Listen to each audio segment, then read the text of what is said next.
हाय दोस्तों, मैं विद्याशंकर पांडे बिहार से। और मैं जब यहाँ आया था तो पहले से मेरा एक्सपीरियंस था कुछ, लेकिन मैं काफ़ी दिनों से काम बंद कर चुका था। पिछले 7-8 सालों से मैं काम नहीं कर रहा था। तो मैं दोबारा से इस काम को सीखने के लिए और अपडेट होने के लिए एशिया टेलीकॉम आया। और मुझे आईसी बिल्कुल नहीं निकालने लगाने आती थी, यहाँ तक कि मैं यहीं पर पहली बार अपने ज़िंदगी का पहली बार मैं यहाँ पर सीपीयू रिवॉल्व किया, आईसी निकाली, आईसी लगाया। ये सारी चीज़ें मैं पहली बार किया हूँ और एशिया टेलीकॉम में किया हूँ। मैं आप सबको ये बताना चाहता हूँ कि जो भी सीखना चाहता है, मोबाइल रिपेयरिंग या कुछ अपडेट होना चाहता है, वह हिंदुस्तान के किसी भी कोने से हो, वो यहाँ आ सकता है। उसके लिए बढ़िया माहौल है, रहने के लिए हॉस्टल है, खाने के लिए भी सारी सुविधाएं अच्छी मिल रही है। और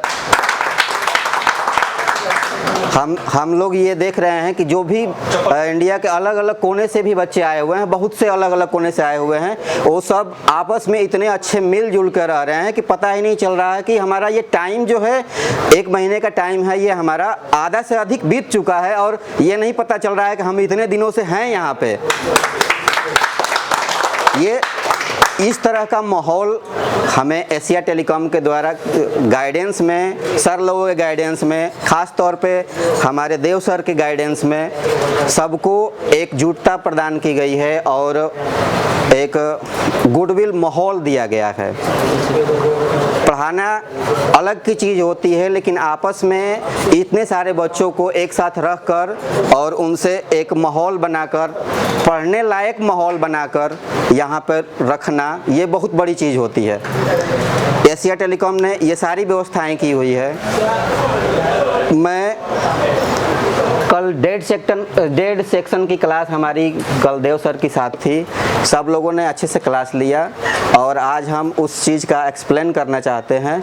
तो हमारे सर एमडी सर का कहनाम है कि इसे हम अपनी बिहार की लैंग्वेज भोजपुरी भाषा जो है उसमें मैं इसको एक्सप्लेन कर दूँ। हमारी बिहारी लैंग्वेज बहुत अच्छी लगती है क्योंकि ब्रज भाषा में हेलो तो वो हमारी फेवरेट है, हमने बचपन में भी पढ़ी है। रहीम जी आपके कल्चर के हैं। हाँ, तो मैं जहाँ तक हो सके कोशिश करूँगा कि अपने लैंग्वेज में बता दूँ, क्योंकि हम लोग ज़्यादातर भोजपुरी में हिंदी शब्द को ऐड कर देते हैं, क्योंकि 100% हम लोग भोजपुरी क्षेत्र के नहीं हैं। भोजपुरी क्षेत्र से वो हमारे संतोष जी हैं, वो 100% भोजपुरी क्षेत्र के हैं। हम लोग यूपी से सटे वाले एरिया के हैं, इसलिए हम 100% भोजपुरी नहीं, लेकिन हाँ एक हद तक भोजपुरी का हम एक्सप्लेन करेंगे अपने इस सर्किट को। तो आइए हम एक्सप्लेन करते हैं कल के डेड सर्किट जो हम लोग देव सर के साथ पढ़े थे उसके बारे में। तो सबसे पहले हम डेड का जो नाम ले रहे हैं, ये डेड होता क्या है, ये जानना बहुत बड़ी चीज़ है। जो भी नया फ्रेशर लोग हैं, ये डेड नाम सुनते ही लोग बोलते हैं कि अब ये बनेगा नहीं, इसकी ज़रूरत नहीं है, चलो नया मोबाइल खरीदते हैं। मोबाइल जैसे ही बंद हो जाती है, लोग बनवाना नहीं चाहते हैं। तो हम उन सभी लोगों को ये बताना चाहेंगे कि डेड मतलब बंद मोबाइल जो है हमारी, वो बन जाती है। वो हम यहीं पर आके उस चीज़ को समझे हैं। इससे पहले हम भी अपने यहाँ यही चीज़ मान के चलते थे कि ये डेड बनता नहीं है, इसे लौटा दो, कोई बात नहीं, दूसरी जो मोबाइल आएगी, जो स्पीकर प्रॉब्लम आएगा, माइक प्रॉब्लम आएगी, हम उसे ही बनाएंगे, डिस्प्ले लगाएंगे, सिर्फ इतना ही हम मान के चलते थे। लेकिन यहाँ आने के बाद हम ये एक्सप्लेन कर पा रहे हैं कि नहीं, हम डेड सेक्शन को, मतलब डेड मोबाइल, जो मोबाइल बंद है, बहुत बड़ी चीज़ है, जो डेड मोबाइल बंद है, हम उसे बना देंगे। उसका डायग्नोस कैसे करेंगे, उसे हम कब कहाँ पर कौन सी सप्लाई चेक करेंगे, उसके बारे में हम आपको विस्तार से बताने जा रहे हैं, और भी भोजपुरी में। तब हम रुआ साहब के ही बतावल चाहतनी कि सबसे पहले हम चार्जिंग कनेक्टर में अपन जौन मोबाइल के चार्जर के पिन होला ओके लगाई। जैसे ही लगाई तो हमके एक सप्लाई मिली, उस सप्लाई के नाम है 5 वोल्ट DC। कहाँ से कि हमने के जो चार्जर होला वो 5 वोल्ट DC ही निकालेला, AC कब नहीं निकाले, वो DC निकालेला। 5 वोल्ट डीसी जौन बा तो ना के हमनी के एगो आईसी लागल होला, और आईसी के नाम है डीसी टू डीसी आईसी। ओ डीसी टू डीसी आईसी के हमनी के अपना भाषा में चार्जिंग आईसी कहनी जा।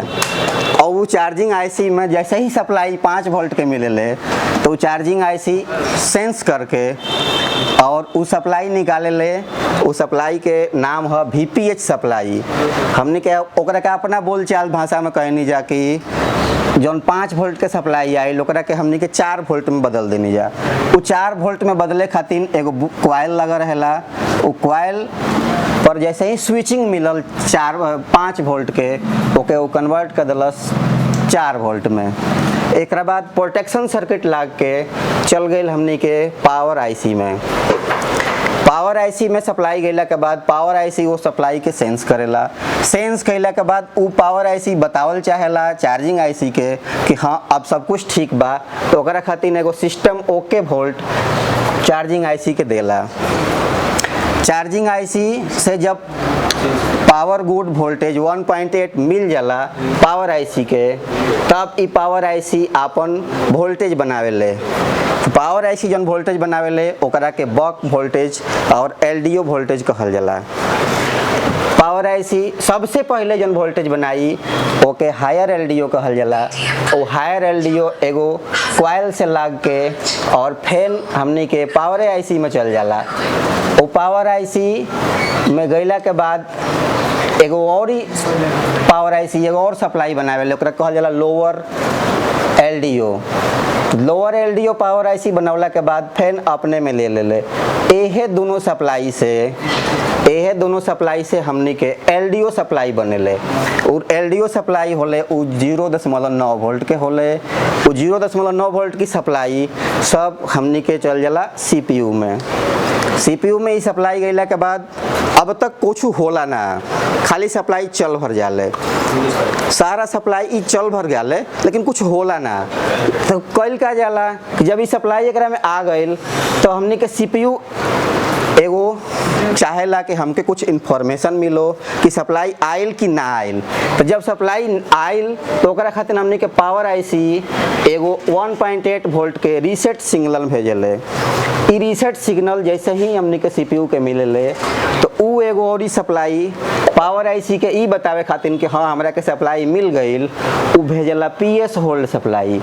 जैसे ही पीएस होल्ड सप्लाई हमनी के पावर आईसी के मिलेले, पावर आईसी अब हमनी के हर तरह के सप्लाई के आउट करेला। जैसे ही सप्लाई आउट होले हमनी के सीपीयू जौन बा तो ऑटो पोर्ट बना देला। ऑटो पोर्ट के मतलब ई होला कि मोबाइल के कंप्यूटर के साथ जैसे ही हम प्लग करब, मतलब अपन चार्जर वाला उहे पिन लगाइब तो कंप्यूटर के डिवाइस मैनेजर में हमके अपन मोबाइल के इंफॉर्मेशन पता चल जाए के चाही। ई सारा चीज़ सीपीयू के द्वारा होला।